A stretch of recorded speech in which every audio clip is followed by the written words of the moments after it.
All right, everybody. I'm Lawrence McCarren, owner of InGenious Gin. You're watching Two Mics Up. 007.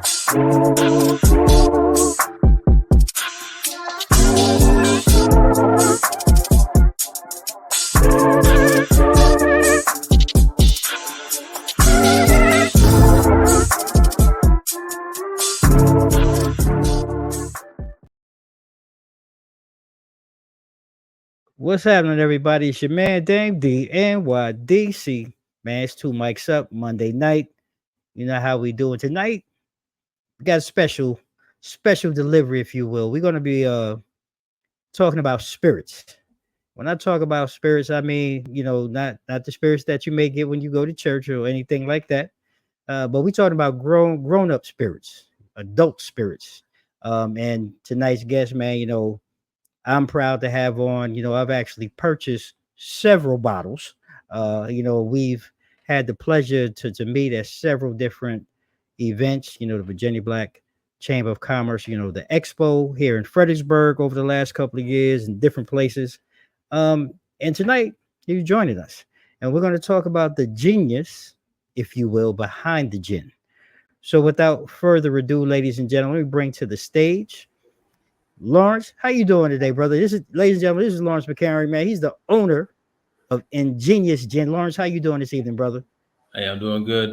Pleasure to be here with you. And definitely, I'm so happy. Hey, we get to finally do this. We linked up a couple of times, so it's good to do it. Hey, man, I'm happy, man. Things happen when they're supposed to, right?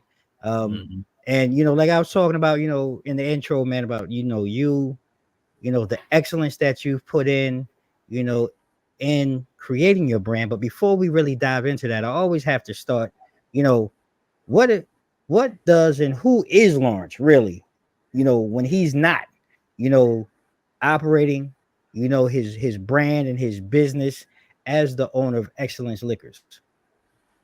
Yeah, man. So I'm actually a Navy guy. I'm a submariner. I've been in it about 15 years. Just myself, the other two co-owners as well. We're all Navy. Joined 2009 and been working it since. We were able to had an opportunity to get together while I was on kind of like a shore duty at the time. So I had more off time to pour into this and make this vision come to a reality. I love that, man. I love the pour into, and with that, like you said, you had some offshore time, but you and your partners, what was, if you will, like, I guess the inspiration, what really inspired you to really dig in and say, you know what, we have something here, and we have a brand, and we have, because I mean, it's a lovely taste, and I'm not a gin drinker by any means, but it has a taste. And there had to be some motivation and inspiration behind it. So what was that when you and your buddies got together? So we get together and my partner Reggie, he's the guy who kind of linked us both. So it's Reggie and Derek are the other two partners. Again, like I said, we're all Navy. I go underway, and just like Navy does, they rallied around my wife, making sure she's covered now, making sure she's taken care of while I'm out to sea doing what we do. And then I get back, so I got a brand new best friend. That's how it works out. Right. And then we chopping it up, and come to realize, as Navy sailors are, a lot of us at least, we like the spirits, we like the alcohols and different things. Right. At the time, I was a big Remy guy. I like the cognacs, nice and smooth. Still enjoy them from time to time. Nice and smooth.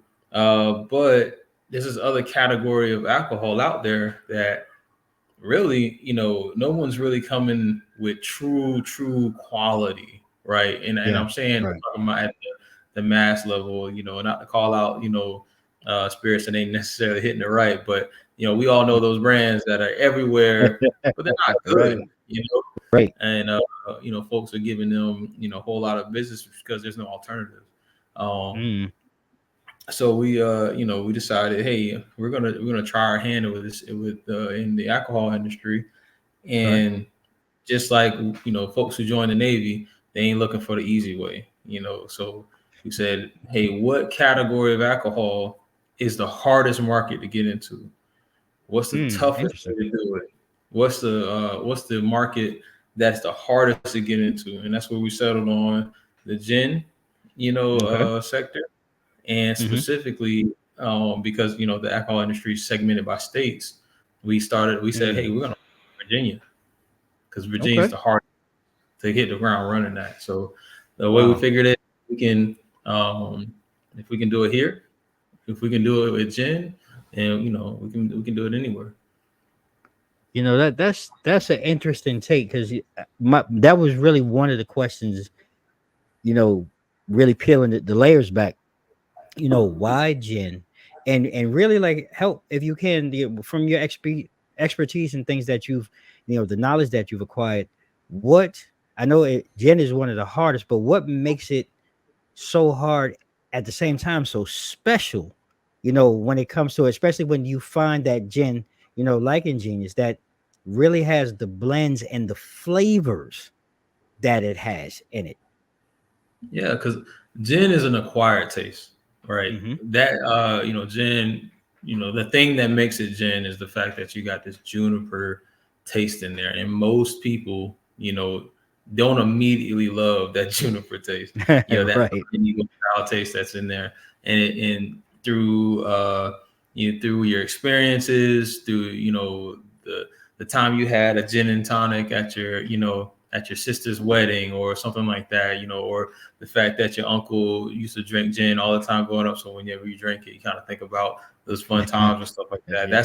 That's how people get attached to it and love the different alcohols they love. And so with gin, that's the kind of legacy you're building on when you're connecting with people. And Mm. so we decided because you've seen us at the expo. You get a group of folks and it's like, hey, you want to try a new brand? They Yep. see it, and the thing you say, oh, what is it? Oh, it's a gin, and Mm-hmm. half the people are immediately like, I don't want to do that, don't want to do Yep. that, because they Yep. have the experience with the bad gins that are out there. Right. So what we decided to do was, instead of doing the London dry gins, so that's the average, Mm. that's a normal gin that is very juniper Right. forward. Right. We decided to look in history because Mm-hmm. again we're Navy guys, we're nerds, a lot of us. So we like to look at history and see what other gins were there out there, and that's what we settled on, Okay. the Old Tom gin. And Old Mm. Tom is a gin, still has a juniper in there, but it dials it down a little bit Yep. and allows the other botanicals to play around, play it a little bit more forward. And that's more palatable to the average, folks that like to sip on your cognacs, like to enjoy your Right. whiskeys and things like that. Right. I mean, look, I come from a total different spectrum. I grew up, I was a tequila drinker and I phased out of that because I seemed to be the only one at the time when I was coming up drinking tequila. Nobody wanted to touch it. And I transitioned to rum. Rum is kind of my base thing. But I smoke my cigars now, so I like a nice whiskey with mine. Some people prefer cognac. I'm more of a whiskey guy, but it's what it is. And like I said, gin for me was always I want to be made me violent, I guess. It made me very agitated. Yeah, So I do recall them first meeting you at the expo, and like you said, as soon as you say, "Hey, try this gin," I mean, I threw my hands up. Oh, here we go. No, I'm not touching this stuff, right? But I will say, how long in the process does it really take on average for you all? Once you got the science down to really, blend your flavors, because like you do have a very unique set of flavors. And I mean, look, I had your bottle a couple of weeks ago, had an event at the house, and broke out one of the bottles, man. And we playing around, and my daughter and my son-in-law, they break out French 75s. And that's my I drink. yeah, I fell in love. But I say, we tried it with yours and a couple of others. I'm not going to name the brands, but your flavors again, like how did you guys really dial in, and what's the process, and how long does it take? For you, I don't know, make a vat or whatever it is, whatever the process is, but kind of talk to us about that because I'm really interested to know what your Yeah. process looks like. Yeah, so when we first decided to do this, we were committed to making again a good product, something that you Hmm. can enjoy. Not just, hey, it's not about just the marketing, it's not about just the message and the story and all that stuff.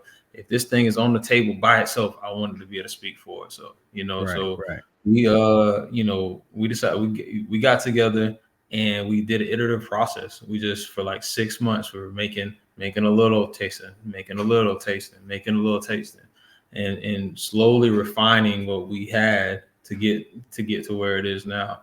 When we decided to hit the distillery and make it, that's a about a month long process. Unlike it's not we're not talking about an aged product, so that's Gotcha. a benefit that we have that we can, Right. we don't have a Right. delay when the market demands it. Um, but yeah, it's about a month long process. Once we start getting our ingredients in, and doing the process, we let it sit for a little bit because as you can see, that color you see in the Hmm. back there, Yep. right? That's Yep. that's the one of our key ingredients there is the hibiscus, and those Okay. flowers, they're very Okay. prominent with that color, and so we allow Right. them to sit in there for some time, allowed to get some air and breathe in the process as Mm. well to mellow it out. Um, so yeah, it was kind of it was grueling too in an interesting way because Okay. as you think you're on the right path, and I think those folks of you who made try baking at home is kind of serious, kind of similar where okay, I'm gonna add a little bit of this ingredient and it starts to Mm. taste good. Okay, next time I'm gonna add a little bit more, but then Right. it tastes terrible because Hmm. the ratios aren't right. Right. And so that's that overshoot, and we had that happen. When we're doing this, that kind of process. And it was fun, frankly. Because Hmm. when you're pouring into something again, and you're creating Yep. something new that doesn't exist anywhere. Yep. It is Yep. it's just nice. Yeah. And I like that you said that too. Because it is something still relatively new. And thank goodness, us here in Virginia, we have some access, to it. And crafting that perfect gin also requires, uh, some marketing and branding in different ways for you to have InGenious stand out on its own. So, like, what other ways are you and your team working on to continue to not only develop but elevate the brand? So that it can be like you said. Sometimes you just sit it out by itself, and like people just have to look at the bottle, right? And they're like, "Man, what is that?" So, like, what other creative ways are you and your team working on to continue to elevate, Ingenious Gin and have it stand out as from other brands on the market? Yeah. So something very key, right? So our name, right? Ingenious, right? Right, right. We focused, our kind of brand identity is, we wanted to celebrate those folks who Mm, think, essentially. right, right. There's a lot of brands out there, and I ain't hitting on it. There's a lot of brands out there that celebrate the celebration, the nightlife, the party, and Right, the this and the right. that. But who's out there celebrating the doctors? Who's out there celebrating Mm, the lawyers? Who's celebrating the mm, scientists, the engineers, and the true, workmanship, the folks that true. that that spend, the carpenters out there building houses and stuff like that. Those folks that every day they hone their craft, and when they woke Yeah, up in the morning I like that. today, they're a little bit better than they were yesterday. Like, Right. and that's what kind of we stand for. Just being I like it. ingenious, taking that next step, and really giving back and pouring into it. We're right now, if you look at our social media a little bit, we've been picking up on some of the posts, branching out into the STEM related organizations out there. We've done some work with uh, some Divine Nine organizations, just again Okay. celebrating and promoting the collegiate, those alumni folks. But yeah, we got some stuff in the works, but just the main thing is, hey, we got to celebrate those folks that are out there grinding and hustling and working and being better every day, better for all of us. If that makes sense. And look, man, look, I really love it. Look here, ladies and gentlemen. Look, they doing it like this here in Genius, man. They out here, man. They got that drink with swag going on. Taking it to that next level. And I really like to say, getting to meet you and having that pleasure. But it really jives with the, with our show and our platform. Really about not the education part, because it is educational. We do want to learn about the process, but it's the empowerment behind it and the impactfulness that sounds like that you're really working and digging in with the community, you know, as a brand to really help elevate others, and that's what really struck a chord with me, man. And I was just really glad were able to be able to make this connect. And you know, a curious thing, like I wonder, as the markets change, seems like people's palates continuously change, and we ebb and flow from one flavor or taste to another.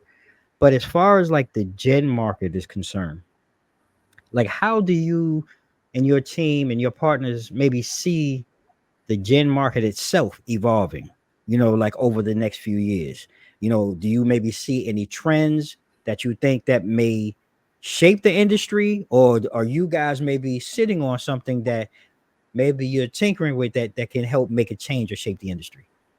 Oh, there's always something in the lab, but hey, I won't talk too much about that. But I would say the main thing that I'm seeing in the market is this a push to what a callback, right? Hmm. If you go to any major city, you will see speakeasies popping up like crazy. People True, are wanting to true. see that old style, mixologist that is an expert at their craft, and InGenious kind of fits in there because just like we Mm, were talking mentioned the French 75, like InGenious is a competitor when it comes to making really good cocktails. Whether you're yeah. talking about Tom Collins or French 75, just a basic gin and tonic Right. or anything like that. Like Hmm. we really can fit in that mold. Just adaptable. I Right. I did a tasting the other day, and I'm just doing a very basic sangria. And I say Mm. basic, but just for the viewers, add a little bit of razzle dazzle with your sangrias, add a very I, small amount I of like cucumber. that. Yeah. Yeah. Yeah. I like that. And it'll go a long way. But yeah, I think that's a big thing when it comes to getting the message out there to people Hmm. about InGenious.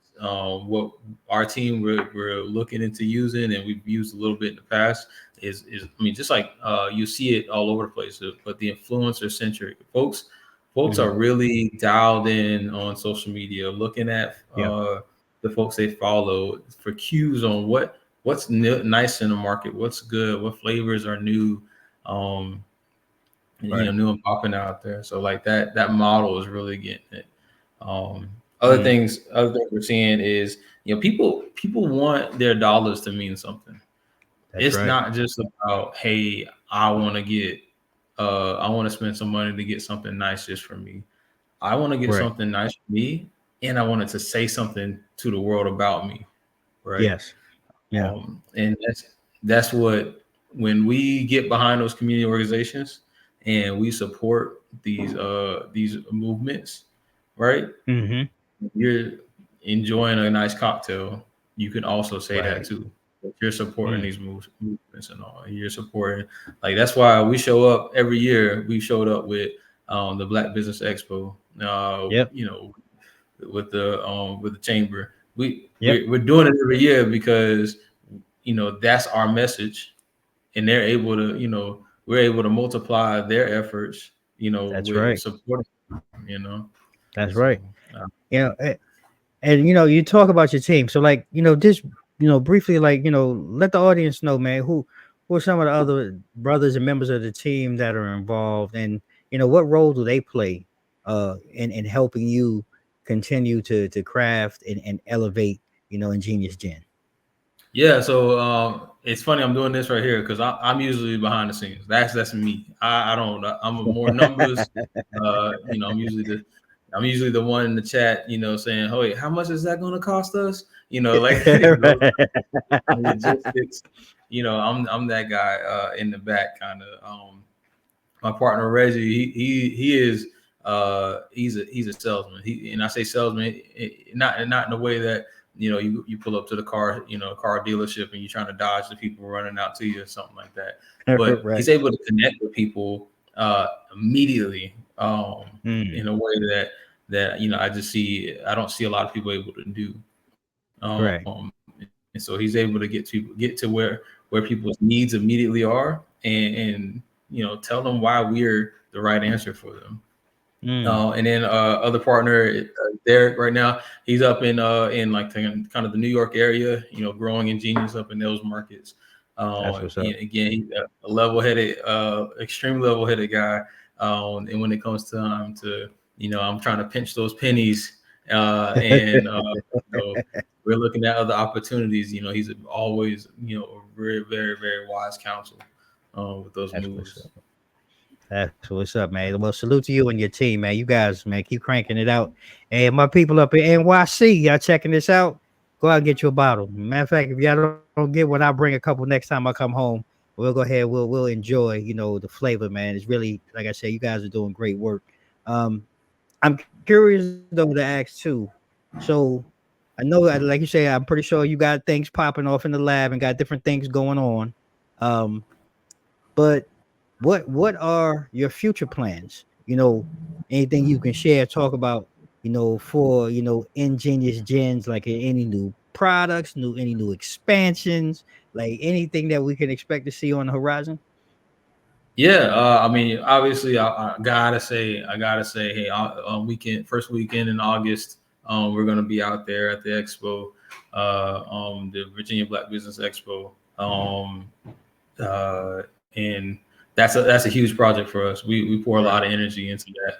Make sure that we show up and support, and make sure it's a good time for the folks that's going to come in there. So hey, if you don't have your tickets for that, please go I there. get it. Um, we're expanding our online sales. So those Okay. that have been following us for a while, like, expect to see some more for us to get boxes of gin delivered to the house. So you should see that coming out.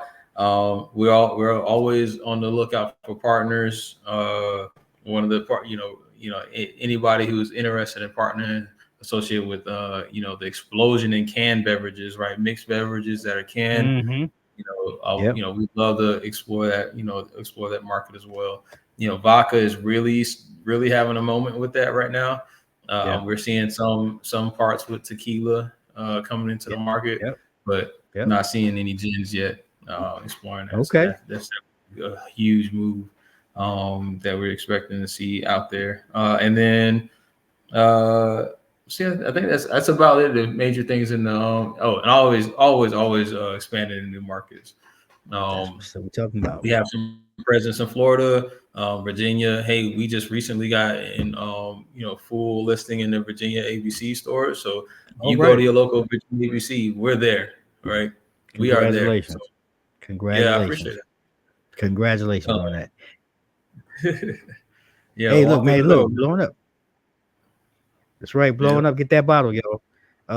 You mentioned something about partnerships, and I'm curious, like from another standpoint, being the show and the show host and on different platforms. Streaming is really popular now, and I'm curious to know, like, how has the shift really influenced the way you as a brand, approach marketing and partnerships with maybe shows like Two Mics Up or any other show or business? Like, how do you guys really approach that? Is that something that's really important to you now, or is something that's really maybe on the horizon for you to as you continue to grow to make that more of a main market or target? Yeah, definitely something on the horizon. So now to date, we haven't had a deep relationship like with a streaming service or streaming, show that's repeated kind of relationship. We've had things pop up Right. here and there, and it's been beneficial to us and mutually beneficial. But I look at platforms like your platform. You look at the different podcasts out there that have a dedicated viewership, a passionate viewership. If you can, if you can convince folks, let them know that, hey, the folks that you've been watching for the last year or for the last 6 months or whatever it is, Right. chop it up or talk about some topics that you enjoy to hear. If those folks are encouraging you or are just saying, hey, I heard about this product or I got this new product here. Right. That can be very valuable for a brand. That can be very valuable for us as well. So it's something that we're looking forward to exploring. I love to hear that. Definitely. I know I've had the pleasure of several guests being on here who were able to s- grow their own business and open up their own brick and mortars from being on the show. Uh, that have really succeeded and exceeded. I think when you talk about streaming. So I have several testaments to that. So I agree with you. But I'm always curious business owners in a space like yourself, really who have a brand that can be accessible, whether it be through, like you said, mail, shipping, or whatever, how that looks for you, and we we'll talk, maybe we'll talk after Yeah, see what we can definitely. make happen. Um, but man, this has been we're at the back end of the show, and I mean time really flies. But I do want to allow you, Lawrence, to go ahead and take a moment and share your social media. I want to make sure we put that in the show notes, and we want to share that with our audience because we want our audience to really go out and, like you said, we want them to go out and support, not only your brand and what you're doing, but to go ahead and go out and buy some InGenious Gin and give it a try. And ladies and gentlemen, if you do, and not even if, when you do, I want you to hashtag two mics up, man. Throw a video out there so we can go ahead and see you drinking that InGenious Gin. We'll go ahead and we'll throw it on our platform as well. But go ahead, Lawrence, take a moment and share your social media information. Yeah. So we have Facebook, InGenious Gin. Spell that is like it is on the screen. And then you got the InGenious_Gin on Instagram. And then we got InGeniousGin.com. You can go to the website again, put a bottle in the cart, show the support. We're out here. The messages are going. So please reach out to us if you got a good story, a good news story. If you tried it. We'd love to hear about it. Definitely. So, like I said, ladies and gentlemen, go buy your bottle and go ahead and tag InGenious Gin, two mics up, throw a video up. Man, we want to see it. We want to see you enjoying it. Don't go out there and do anything crazy. Please drink responsibly and Drink respectfully. We responsibly. all talk. Yes, you know what I'm saying? But we do want you to enjoy. Lawrence, man, it's been an amazing conversation. I thank you so much, my brother, for joining me here today and talking about your amazing business and brand with our audience. And we'll be in touch. You part of Two Mics Up family now, so you're always welcome to come back and talk as you continue to explore new flavors and new tastes and that you bring to the market. Oh yeah, All man. right. Appreciate you Uh, having me. Definitely. All right, ladies and gentlemen. So there you have it. I'm your man, Dame DNYDC. This is Two Mics Up. You can follow Two Mics Up on social media. You can hit us up IG, Facebook, X, and YouTube. And if you happen to watching this on YouTube, make sure you go ahead and you go down there and subscribe. And before you leave, hit that bell so you can be notified by us for all the new content that we're bringing to you. And we look forward to seeing you on the next episode of Two Mics Up. So stay tuned as we continue to roll along season 7 on the Mogul TV Global Network. 100 million subscribers. We're in 45 countries now, ladies and gentlemen. So make sure you tune into the network. Check out my network mates. Continue to support Two Mics Up. And like we always do at the end of each and every show, ladies and gentlemen, I'm going to ask you to do 3 things. Stay safe, stay blessed. Mics out. 007.